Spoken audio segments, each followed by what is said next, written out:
বৃহস্পতিবার সকাল 7টা থেকে শুরু হয় রাজ্যের ত্রিস্তরীয় পঞ্চায়েত নির্বাচন। এই নির্বাচনকে সামনে রেখে সিপিআইএম রাজ্য সম্পাদক মণ্ডলীর সদস্য রতন ভৌমিক সাংবাদিকদের বলেন, রাজ্যের এই ত্রিস্তর পঞ্চায়েত নির্বাচন প্রহসনে পরিণত হয়েছে।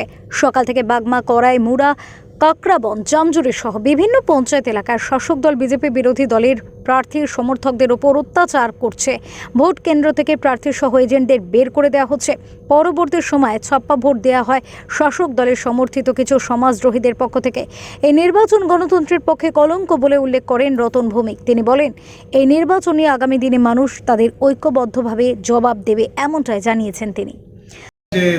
ত্রিস্তর পঞ্চায়েত নির্বাচন অন্য রাজ্যে সবটা আমি জানি না, খবর নিয়েছি কিছু। গোমতী জেলায় ভোট মানে প্রহসন, এটা ভোট বোধহয় না করেই উচিত ছিল, তাদের সিলেকশন দিয়ে দেবে ভালো ছিল। কারণ সকাল থেকে আগে যা হয়েছে সকাল থেকে যেখানে যেখানে বিরোধীদের এজেন্ট ঢোকার চেষ্টা করেছে, বাধা দিয়েছে, এমনকি আক্রমণও করেছে, মারধর করেছে। যারা এজেন্ট দু একজন ঢুকেছিল এদের বের করে দিয়েছে।